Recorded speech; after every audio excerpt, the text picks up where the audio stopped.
सनातनी बंधुओं, शिव शक्तिधाम डासना में एक बार फिर उस विशेष कक्ष के दर्शन आपको कराना चाहेंगे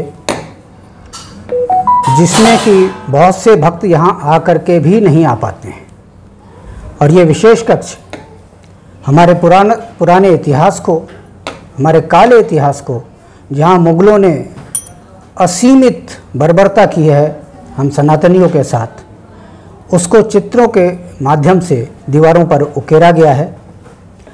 और ये संदेश हर आने वाली पीढ़ी को, इस पीढ़ी के हर व्यक्ति को पहुंचना बहुत ज़रूरी है, ताकि उन्हें ये एहसास हो कि ये जो भाईचारे का चूरन हमें चटाया जाता है उसमें भाईचारा कहाँ है। ये जो गंगा जमनी तहजीब की बात की जाती है, ऐसी तहजीब जिसने खून की गंगाएं बहाई हैं और जिसने हमें आंसुओं की जमुना बहाने पर मजबूर किया है, उसको लेकर के हम भ्रमित क्यों हैं, कब तक हैं।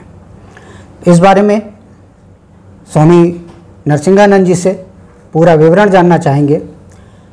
हर हर महादेव स्वामी जी। हर हर महादेव डॉक्टर साहब। डॉक्टर साहब आपकी जय हो। हर हर महादेव डॉक्टर साहब। सबसे पहले तो ये जानना चाहेंगे कि यह विचार, यह प्रेरणा आपको कहाँ से मिली और इसके पीछे आपका क्या उद्देश्य, क्या लक्ष्य है। देखिए, मेरे इतिहास के प्रति मेरे लगाव ने और इतिहास को समझने की कोशिशों ने ही मुझे ये बताने पर मजबूर किया दुनिया को कि हिंदुओं के साथ कितना दमन, कितना अत्याचार हुआ है। डॉक्टर साहब, मेरे गुरुजी थे श्री बैकुंठलाल शर्मा प्रेम सिंह शेर जी। मैंने हिंदुत्व के बारे में उन्हीं से सीखा, इस्लाम के बारे में उन्हीं से सीखा जी। वो अक्सर मुझे हिंदुओं के इतिहास में जो बड़ी बड़ी घटनाएं हुई उनके बारे में बताया करते थे। डॉक्टर साहब, लाख लाख पीढ़ियां लगीं जब ये धर्म, ये संस्कृति उपजाई और कोटि कोटि सिर चढ़े, तब इसकी रक्षा संभव हो पाई। ये धर्म, ये संस्कृति ऐसे ही नहीं बची है डॉक्टर साहब। लाखों करोड़ों लोगों ने अपनी स्वेच्छा से अपने सिर कटवाए, तब ये धर्म, ये संस्कृति बची है। मेरे गुरुजी श्री BL शर्मा प्रेम सिंह शेर जी, उनका सियालकोट, पाकिस्तान में अब ये शहर है सियालकोट, वहाँ जन्म हुआ था जी। और उन्हें विभाजन के समय पाकिस्तान छोड़कर भारत में आना पड़ा। बहुत बुरी स्थिति में वो भारत में आए थे। 17-18 साल उनकी उम्र थी जब उन्हें भारत आए थे। बहुत सारी महिलाएं थी उनके साथ जिनके वस्त्र तक फट गए थे यहाँ आते आते। उन्होंने ये देखा कि बहुत सारे हिंदुओं ने, बहुत सारे सिखों ने अपनी बहनों को, अपनी बेटियों को अपने हाथों से उन्हें जहर दिया या कुएं में डाल दिया या तलवार से उनकी गर्दन काटी ताकि उनकी इज्जत बच सके।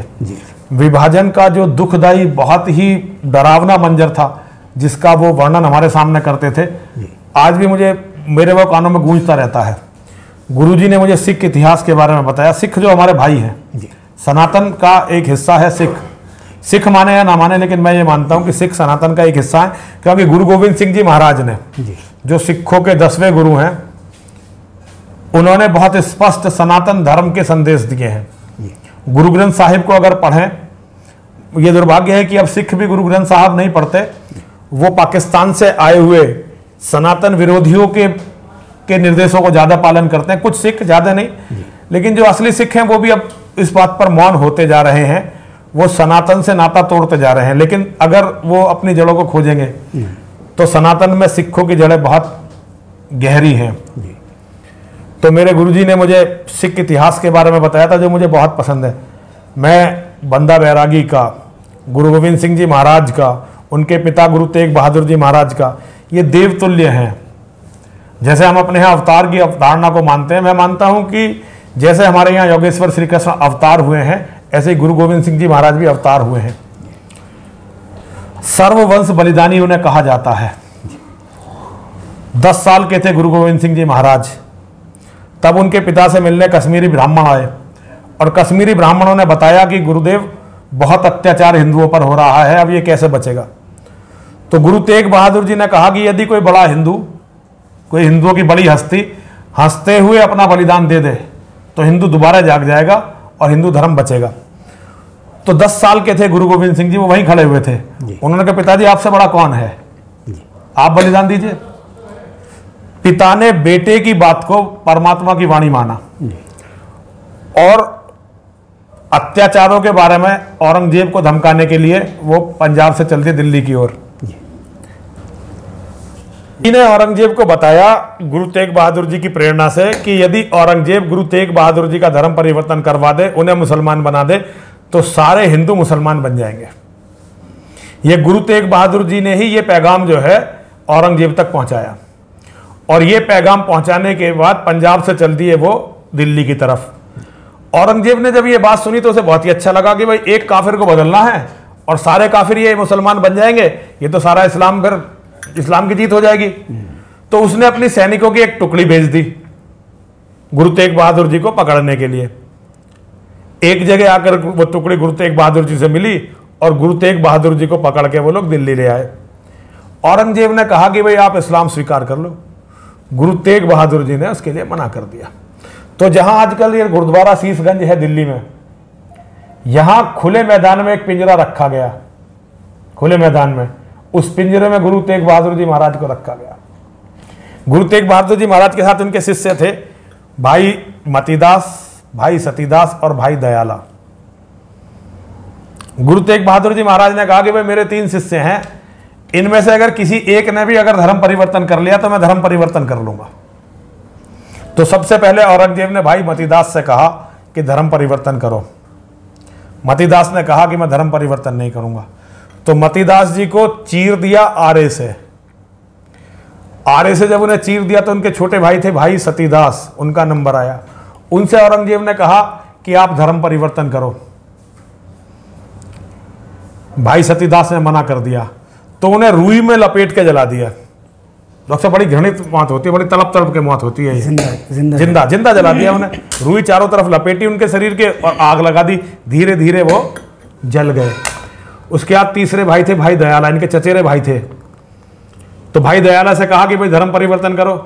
भाई दयाला ने मना कर दिया तो उन्हें तेल की खौलती हुई कढ़ाई में, खोलते हुए तेल की कढ़ाई में बैठा के उन्हें तल दिया।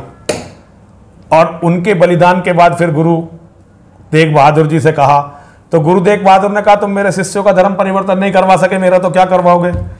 तो फिर गुरु तेग बहादुर जी की गर्दन काटी। 24 नवंबर 1675 का दिन था।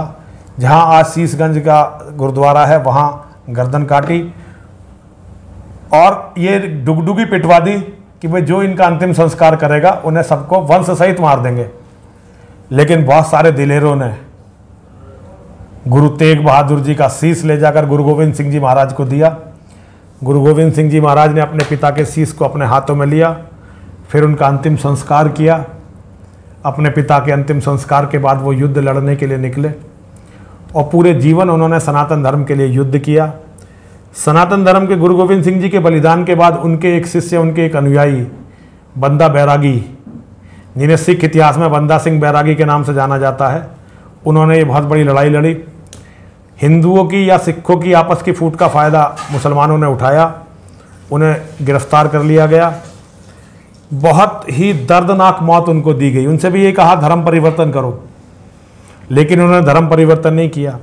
उनके बेटे के, उनका छोटा सा बेटा था, उनके बेटे को, जिंदा बेटे का कलेजा निकाला, कलेजा निकाल के उनके मुंह में ठूसा। उसके बाद उनके पूरे शरीर की खाल उतारी, फिर उनके शरीर को इंच इंच करके तोड़ा, लेकिन वो मरे भी नहीं और उन्होंने इस्लाम धर्म स्वीकार नहीं किया। बाद में उन्हें हाथी के पैरों से रौंद दिया गया, हाथी के पैरों में बंदा बैरागी को रौंद दिया गया। ये बहुत बड़ा हमारा बलिदानी इतिहास है। डॉक्टर साहब, ये तो हैं जो अभी हमारे यहाँ चित्रित हैं। जैसे जैसे हमारे साधन बढ़ेंगे, हम यहाँ बहुत सारी चीज़ें, हम वीर हकीकत राय की जीवनी को चित्रित करवाने वाले हैं।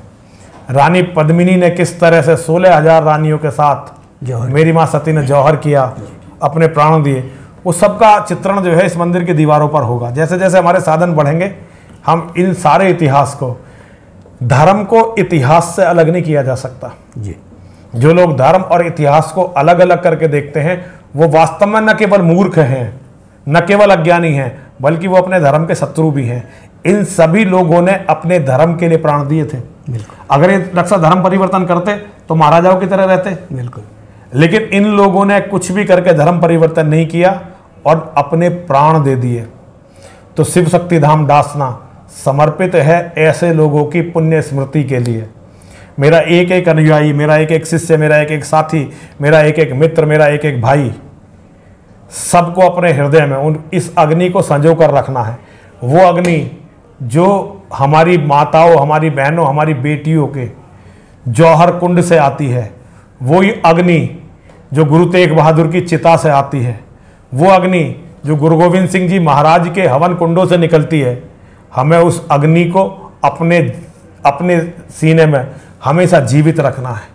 जब तक ये अग्नि हमारे सीनों में जीवित रहेगी, हमारा धर्म पराजित नहीं होगा। अगर पराजित हुआ तो दोबारा से विजयी होंगे। लेकिन अगर हमने इन महान बलिदानियों को भुला दिया, इन्हें याद नहीं किया, तो फिर कोई भी हमारे धर्म को बचा नहीं सकेगा। क्योंकि जिस भी जाति के लोग अपने बलिदानियों को भुला देते हैं, उस जाति की जमीन बंजर हो जाती है और फिर वीर बेटों को पैदा नहीं करती। जो वीर होते हैं, जो अपनी कौम, अपने राष्ट्र के लिए, अपने लोगों के लिए जान देते हैं, उन सब में ईश्वरीय अंश होता है। सब में ईश्वरीय अंश होता है। और इस ईश्वरीय अंश को प्रणाम करना, ये उस समुदाय के हर व्यक्ति का, चाहे वो बच्चा हो, चाहे बूढ़ा हो, चाहे जवान हो, चाहे महिला हो, सबका ये कर्तव्य होता है। जो कौम अपने शहीदों को, अपने बलिदानियों को भूल जाती है, उस कौम के भविष्य को महाकाल महादेव समाप्त कर देते हैं। तो डॉक्टर साहब, ये एक छोटा सा प्रयास है, धीरे धीरे ये प्रयास बढ़ेगा और पूरे मंदिर में आपको एक दिन, हो सकता है मेरे जीवन में ना हो, मेरे बाद हो, लेकिन इस मंदिर की दीवारें चीख चीख के हिंदुओं को उनका इतिहास याद दिलाने का काम करेंगे। जी, हर हर महादेव डॉक्टर साहब, हर हर महादेव डॉक्टर साहब, हर महादेव डॉक्टर साहब। तो ये सुना सभी सनातनी बंधुओं ने, और हम चाहेंगे कि भविष्य में जब कभी भी आप शिव शक्ति धाम डासना आएँ तो इस कक्ष को ज़रूर देखें और स्वामी जी की इस वाणी को पुनः फिर से याद करें, ताकि इस इतिहास को भुलाया ना जा सके। धन्यवाद। हर हर महादेव। हर हर महादेव।